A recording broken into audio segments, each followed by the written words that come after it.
Welcome to Your Ultimate Life podcast, where we help you break free from mediocrity and create a life of purpose, prosperity, and joy. Get your free video series at yourultimatelife.ca. Welcome to Your Ultimate Life. Glad to have you here today. Today we're going to talk about one of the biggest problems that we all have, and that's the idea that things are not our responsibility. The ugly name for that is victim mindset.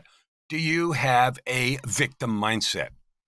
And you say, no, I don't have a victim mindset. No way. Well, let's talk about that. That's what we're going to talk about. More than just identifying whether or not you have it, but how to get rid of it, because it's destructive. It pulls all your energy. It drags you down in the gutter. It wrecks your days and wrecks your life and makes you practically incapable of manifesting your greatness. Victim. So that's an ugly word, and we hear and see victims of stuff all the time. So let's talk about, just for a second, victimhood, right? So a couple of years ago now, February, March, April, May, June, July, August, September, wow, 2.5+ years ago, Russia decided it was going to take over the country of Ukraine and, attacked. War machine, full-on war, all tanks, guns, killing civilians, bombing apartment buildings, shopping centers, grocery stores, and everything else. Deporting, forcibly, just trashing people's lives.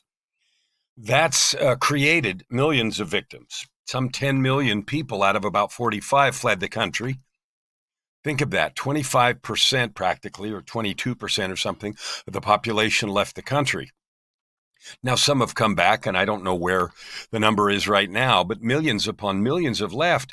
That's personal for us, because my wife, Joy, my angel, my beautiful angel that came from God right in my life, her maiden name is Bondarenko, and her father was born in Odessa, in guess where? Ukraine. So he fled after World War II as a young man and came to Canada, fleeing the Soviets.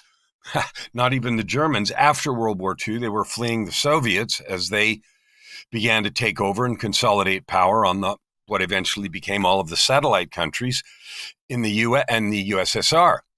Right? In the Soviet bloc, which, crumbled in 1991 or something. But anyway, think about that for a minute. Okay, so when that war started, that became up and close and personal for us. We followed it. Everybody followed it for a bit, but we followed it really close. And Joy got involved right away. And we started sending money to different charities and things. And even when we couldn't do that, we bought some Airbnb stays in, Kiev, and I guess it's pronounced Kyiv, if I'm probably wrong anyway. But anyway, we bought some Airbnbs in different cities that we knew we'd never go to, but we did it just to send some money and so forth. So we got involved as we could. And then Joy joined a refugee host group, and we've ended up since June of 2022. So 2 years and nearly 3 months now. Yeah, 2 years and 3 months. We've had a family here, mother and daughter, who are refugees. So I told that whole story because that's victims. They are victims of unwarranted, terrifying, murderous, awful, every other bad word you can think of, aggression at the mind and direction of some megalomaniac idiot dictator. There. That's victimhood. Then we had, right after that in October, the atrocities of October of last year, of a terrorist group invading Israel. Now, I'm not going to say there weren't injustices on both sides, and I'm not going to get into a political conversation about that. But the actions of a group of terrorists murdering 1,200 people is madness, just utter and absolute madness. And today, we just got communication a few days ago that the instructions are, if soldiers get close, murder the remaining hostages. Okay, so those are two horrific and obvious examples of victimhood, where victims were created. You may have been a victim, maybe of sexual abuse, maybe of robbery, maybe of house theft or of title theft. Maybe your business partner ripped you off. Maybe your life partner was unfaithful or betrayed you. Maybe, you could have been victims of a crime in the street. Someone beat you up and robbed you, or you could be victims of a lot of things. Any of us could be. So one way we think about victimhood is someone outside of us does something awful that hurts. There's a victim scenario. Today, I'm going to talk about the victim mindset. So I'm not going to subtract any of the emotional harm, trauma that occurs when we have a horrible thing happen to us, whether it's your own personal abuse or how you were raised or some crime that was committed against you or anything. That creates trauma and difficulty. Fact. The question comes from this saying in one of the Eastern religions that pain is necessary, but suffering is optional. Now, what does that mean? Well, you can agree or disagree. The pain inflicted by some external circumstance, and it may not even have been a war or evil act of someone, and the examples that I've given have been that, some kind of evil or terrible act, whether it's personal or somebody throws a brick off an overpass and smashes through a window and cripples someone for life. I know a circumstance where that happened. Real life, on a freeway, crashed through the windshield, impacted the driver, permanent disability for life. Nearly died and, ICU for a long time, et cetera, et cetera. That was a victim circumstance where pain is inflicted mercilessly without regard for anything, without remorse, and, not good. There are also victims of earthquakes, floods, tsunamis, and other natural things where the victims, meaning if we describe that word, you're the recipient of some unintended terrible thing. You didn't ask for, you didn't want, and you certainly, didn't, quote, deserve. Okay, so let's just use that as a definition for a victim for a moment. What you decide to do when those things happen is your choice, my choice. Now, if you got injured and you're in the hospital for a month, that isn't a choice. You're in the hospital for a month for recovery. What is a choice is how you think about it. So let's say, and I'm going to use some personal examples, but I'm not going to give details. Let's say you received a great deal of abuse in your life, or you were a victim of a robbery and you got beat up badly, or your home was broken into and lots of stuff was damaged or taken. You're a victim. End of story. An hour later or a day later, you get to decide what to do with that. If I become obsessed with justice, I get angry and I carry around for the next hour, day, week, month, year, decade, a vendetta or angry or frustration feeling about justice was not done, why do I deserve this, how could this happen, and so forth, that may or may not have anything to do with what eventually happens. Maybe the perpetrator gets caught, maybe they don't. If the perpetrator is a natural disaster, you can't catch that. If I stay angry, frustrated, bitter, or vicious, the only person that eats away at is me. Anger kills. It creates neurotransmitters that are poison. So there's going to be whatever recovery there needs to be from the damage that was inflicted. And I intentionally started with terrible things that are going on right now in our world because I want to include all those. Most of us don't have war. Most of us don't have a jet engine fall on the house. Most of us don't have our homes washed away in a flood. Most of us have things that happen to us where we are, quote, the victim or the recipient of some unintended thing. And then we decide about how we're going to think about that. Now, there's a whole school of thought that says we are resonating in some way that brings these activities to us, brings these events into our lives. I'm not going to go down that road right now. I'm not going to have a conversation about whether or not some energetic thing in me invited this catastrophe. That's a whole different discussion and takes a lot of time to sort of explore the nuances of quantum mechanics and blah, blah, blah. So let's just say stuff happens. And you certainly didn't mean for it to happen. You didn't invite it. So here's the invitation. Victim mindset is the thing that keeps me thinking, why does shit always happen to me? How is this fair? Why don't they, get dissed or caught or bashed? Or how come they don't get tarred and feathered and, fill in the blanks? And when we get emotional, we can say and think and truly feel all those kinds of vicious things toward others.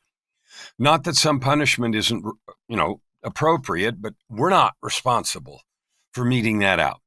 Almost never are we appropriate. Besides that, you know what I finally figured out? I don't want to be. Because when I make decisions, think about your own life. When I make decisions in anger and I'm flipped out and I am ticked off at somebody, there is a practically 100% chance that I'm going to go do or say something that is unrelated to and completely out of proportion to the slight or the injury. Right? We say things like they should be tarred and feathered and shot and pissed on. And, that kind of conversation comes from our emotional experience. So we're not talking about the levels of justice here either. But I wanted to mention all those because I want to take them off the table. What I want you to think about is how you are living your life. Because the last 2 episodes, we talked about learned helplessness. We talked about addiction to mediocrity. And the third of my 4 things, the fourth one will be next episode. The third one is how to eliminate this victim mindset. Okay. And here's why it's important. We've talked about what a victim is, a recipient of some crap you didn't want. So you're a victim. So then what? You get to choose. I'm going to stay a victim in the way I think, unfair, angry, frustration, revenge, bitterness, withdrawal, or I'm going to simply ask the powerful question, given what do I wish to create? And if you answer that question, I wish to create justice and revenge on the douchebag that did this, okay. But that's going to rob you of creativity. It's going to rob you of joy, because a place of revenge and retribution is not a place of joy. Revenge is a dish best served cold. It was quoted on Star Trek as a Klingon proverb, but it is also been said in many other ways. It requires a level of bitterness, a level of coldness, and so forth. It isn't the foundation of life, of love, creativity, creation, and so forth. And if someone says, you robbed me of my life or my opportunity, you're missing the point. These things happen to every single person at different levels. I understand you may have had the worst thing in the world happen to you. I'm not going to argue that with you. I am telling you, you have agency and choice about how you continue to view and act on that circumstance in your life. I can have an illness happen to me and I can choose to get treatment or not. And you might think that's stupid and has no bearing on this, but it's exactly the same. I didn't ask for the illness. It's limiting my ability to do things, and it's causing me some pain and suffering. Now, I can sit here and rage at the illness and the bacteria and God for making bacteria and whatever else I want, or the idiot who gave me the cold or the flu, or I can get treatment, take care of myself, and get back in the game. Untold numbers, maybe thousands of studies have been done that say the biggest determinant of someone's ability to heal when they have significant illness is their attitude, all the way from getting over the flu to cancer. If a person believes they will heal and is all in and goes after it energetically while following the recommendations, they have a way higher percentage. And it varies by, illness and so forth, but easily double the chance of recovery when you have that kind of an attitude. So a victim mindset is a choice to stay in the negative. It's a choice to stay in blame. It's not my fault. Why did this happen to me? That energy is poison. It's corrosive. I read a book called Anger Kills, written by a medical doctor, and he did a study about people who lived in that sort of angry place, where they're angry all the time, a little or a lot, had whatever. And you know what? They die 5 years or more sooner. And the reason it's not a mystery, it's corrosive. The chemistry with that, cortisol and a lot of adrenaline all the time, is a corrosive substance and eats your innards away and you die. So it is in your own best interest, my best interest, our best interest for living longer. The other thing, another thing it impacts is how we feel about life. When you're angry, there's no joy. Laughter and anger can't exist together. Revenge and service can't exist together. Love and bitter retribution can't exist together in our hearts. They're completely opposite, spiritually and physically. And I'll tell you what I mean. The neurotransmitters, which are the things that make us feel, right, give us emotions that are squeezed out by different glands, that are associated with anger, fear, revenge, bitterness, resentment, that cocktail is different than the cocktail of love, service, kindness, creativity, forgiveness. Completely different. One of those cocktails is nourishing to the body and spirit, and one of them is poison to the body and spirit. Now, the powerful things of cortisol and adrenaline and so forth are necessary in some, very physically dangerous situations, and you need to do something with them. And they're powerful on purpose, and we're designed to have them. And it's best for you and I if we get rid of them, end them, process them as quickly as possible, and return to the beneficial cocktails that come from love, service, joy, creativity, and looking at things intentionally in a curious and positive way. Curiosity and gratitude are two of the most powerful combinations for elevating your creativity, your money-making ability, and your ability to enjoy life. Curiosity. How can I solve this? I wonder what I can do about this. Not, what the flip am I supposed to do? That's not curiosity, right? So curiosity comes from the idea that I wonder what I can make out of this. I don't know. Certainly not what I wanted or expected. And I use the question, given what is, what do I wish to create? Well, I don't know. What do you wish to create? And in the moment that something happens, the answer may be, I wish to create horrible vengeance on the head of whoever, the weather, the economy, the president, the guy or gal who did whatever they did, my parents for doing whatever they did, or my uncle or whoever did whatever they did. That is, understandable, and we need to dismiss it immediately. Forgiveness is a powerful way to get out of victim mindset. It doesn't mean excusing or pretending away problems. If someone hurt you, you need to get treatment, whether that hurt is physical, sexual, emotional, mental, or spiritual. You need to get the help you need, just like you'd go to a doctor if you break your arm. Everything else is exactly the same. Get the help you need. However, you and only you are the one that can choose to seek the kind of help you need to get rid of the anger, the resignation, the viciousness, the retribution, the revenge. You don't have to live in those things, and living there is poison. So when I say forgiveness, I'm going to give a definition, just for a working definition for us here. It is ending the power of past events, no longer allowing events from the past to have power in the present.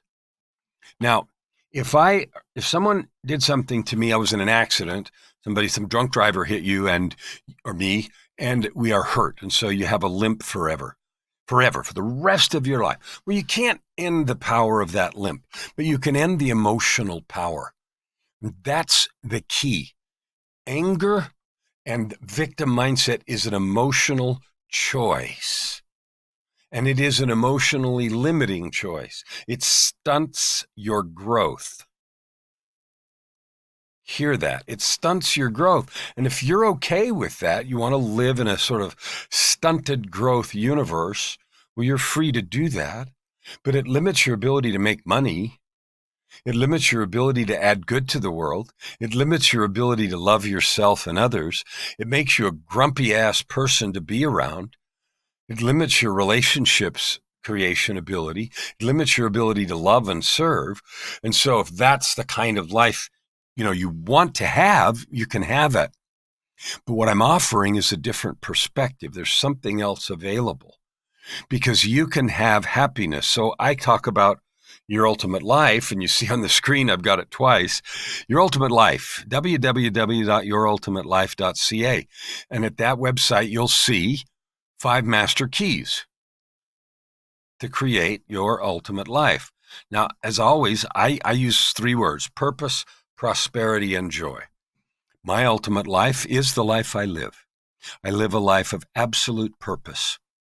Every day, I don't work a minute. I'm married to Joy, my lovely wife, Angel, but I'm also connected deeply and powerfully to my purpose. This year, my purpose is to help 250 million people, you included, to realize how powerful you are, who you really are, a divine being with absolute sovereign control over how you show up in the world, what you create, the kind of prosperity you create, the kind of life you have. That is all in your hands. If you really believed that, you might do different things. Most of the time when people are not taking control of their lives and they feel like, I'm broke, I'll stay broke, I can never make money, that all belongs to someone else, that whole litany of things that are not true that we tell ourselves to make excuses. As long as we live there, we're creating that reality. If you move to a reality that says, gee, I wonder what's possible. Gee, I wonder what I can do with this. Maybe I really can create something. Wow, let's try. Let's see what's here. And we go after that and we stay after that. You can have whatever you want. I want you to think about the Olympics. The Paralympics just ended a day or two ago as I'm recording this. Now, you won't see this for 3 weeks. But that and the Olympics a month before that just demonstrated the power of that kind of preparation. Do you think any of those Olympians were born thinking, I'm going to be an Olympic athlete? When they were 2 or 4? Maybe once in a while you hear a story about someone that just decided something very young when they're 6 or 7. But most of them, it started with a question. I wonder if it's possible. I help people like that all the time who say, I wonder if it's possible for me to write a book. I wonder if it's possible for me to create some courses that will be of service to others based on my life experience. I wonder if my story is worth telling. I wonder if I can do this thing that I have such a passion for and make a living. I wonder if I can do the yearning in my heart, which is, to help people, to add good to the world, to be of service. The answer to all those is yes, yes, yes, yes, and yes. But you have to get rid of the victim mindset. So let's talk about some very specific things to do to get rid, to eliminate, to get out of the victim mindset. Number 1 is to remember that crap happens. That's going to keep happening. Even if you become a master at the tools I'm going to share with you, you're going to have times that fail and you break and you fall on your face and people laugh and do whatever they do. What other people think of you is none of your business, and you don't care about that anyway. Okay? So just understand, things are going to go south.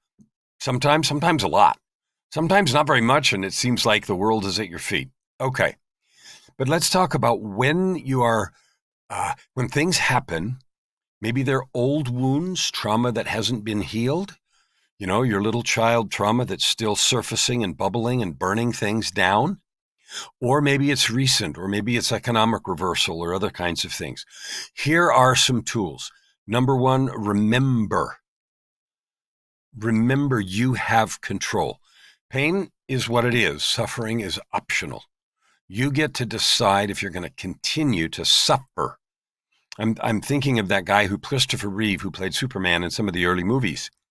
And then later he rode horses and he got in an accident, and I think he was paralyzed from the neck down and trashed his acting career and changed the course of his life forever. He made a choice to be positive and encouraging, an example to many and a powerful model.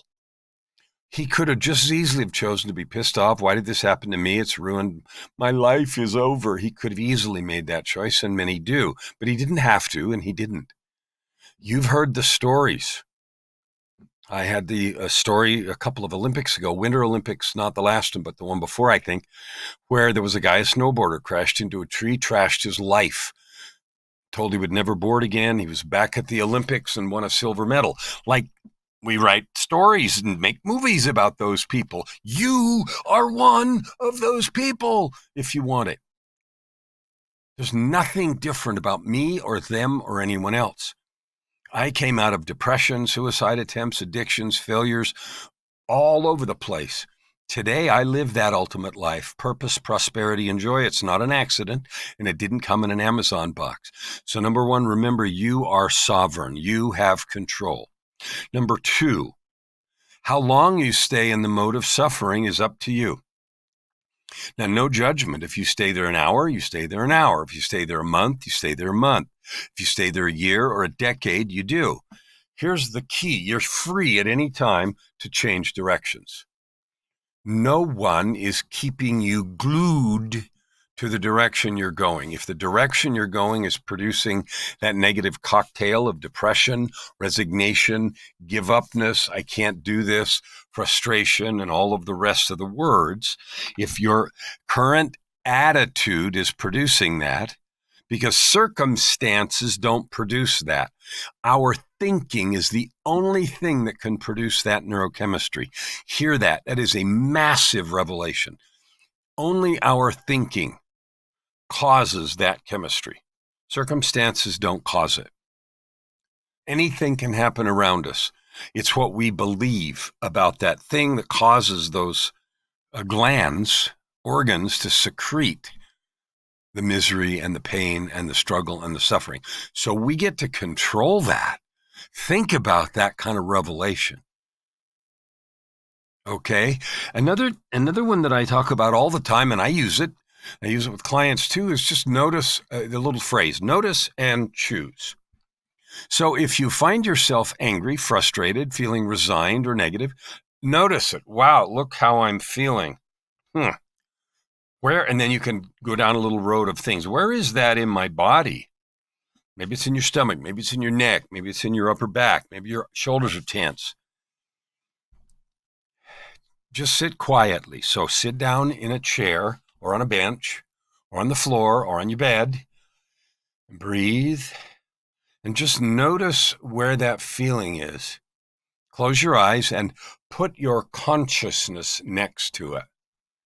Like put the awareness that you are, put it next to it in your stomach or your shoulders or wherever it is, and just be there with it. Talk to it. I know this might sound weird, but do that. Just be with the feeling, the pain, the fear. Go be there. And just sit with it. And then step two there is love it. Don't be angry. It's the little child in you staying hurt. Don't be angry with it. Don't say, get out of here. You're hurting my feelings. You're wrecking my possibility. Don't do that. Just sit with it. And then send love to it. Treat it like you would a wounded child. Send love and kindness. The higher you sits next to that pain and loves it. Okay, so that's another possibility. Another powerful question is what we said earlier. Okay, this has happened. It's not what I expected, not what I wanted, and it truly sucks. Or maybe not. Let's find out what we can create from this. What would I like to happen next? And you can't say I'd like time to go backwards. That's not available for us to turn. But what we choose to think about is, so I'm hurting now, my plans are crushed. An opportunity for a full reset. Maybe I need to rethink what I was going to do. Maybe there's a better answer. I can't tell you how many people I've heard who said to me, this terrible tragedy happened, and it turned out to be a really good thing. Bankruptcy, a divorce, a business failure, all kinds of things, illness even. Best thing that ever happened to me. How could that be true? Because they made it true. You can have that. So if you find yourself blaming, here's a telltale of victim mindset, pointing outside, blaming. Just notice that and then choose. I choose to no longer blame. I choose to ask the powerful, life-changing question, all right, here's what is, what can I create? And I don't find it helps to say, well, I can't do that and I can't do that. And I don't find that helps because it draws in more of that negative energy. I find that it helps to simply say, what can I do? The second piece of that is gratitude. I'm grateful I'm alive. That could have killed me. I'm grateful I discovered their betrayal now instead of 5 years from now. Whether it was financial betrayal or personal relationship betrayal, or whatever it was. I'm glad I know now rather than later. So thinking of things that you are truly grateful for, I don't mean make up crap, but things that are really good still.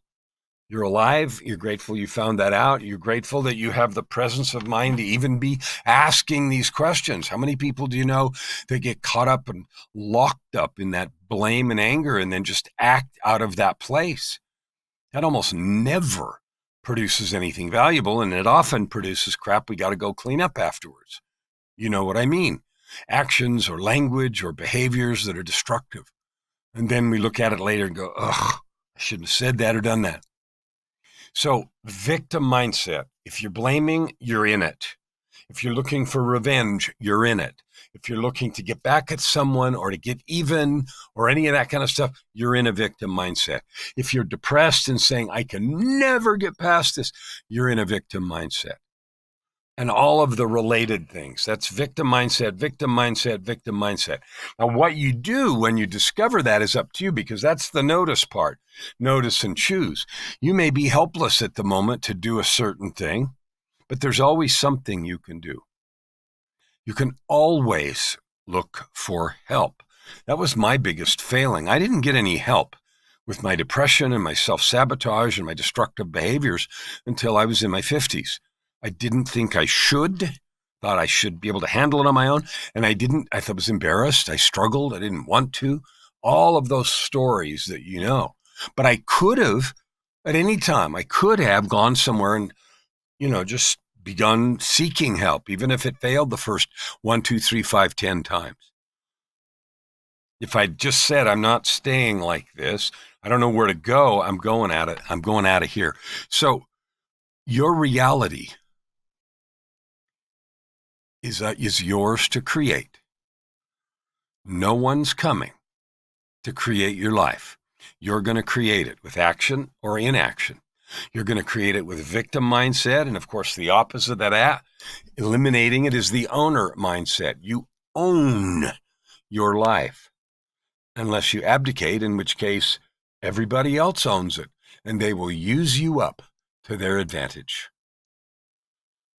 Take control of your life. Use your own will and power, however incrementally, to make the changes you need to right your ship, get out of the victim mindset, and move forward joyfully, powerfully, beautifully, like the divine, glorious being you are. So and if you want some help, I'm available. That's all I do. I help people eliminate the victim mindset, and that's just the beginning. That is so that they're not being poisoned by that anymore. Eliminate that to then move on to creation and building. I'm available to serve you, love you, and help you. Why? That's my mission. So you can create your ultimate life. Open your heart and this time around, Thank you for listening to today's episode. We hope that you take it deeply into your heart and decide for yourself how you can create anything you desire. If you like what you heard, please subscribe to this podcast and share it with your friends. As always, we'd love to hear your feedback and topic suggestions. Until tomorrow, this is Your Ultimate Life with host Kellan Fluckiger. stand with your heart in the sky and your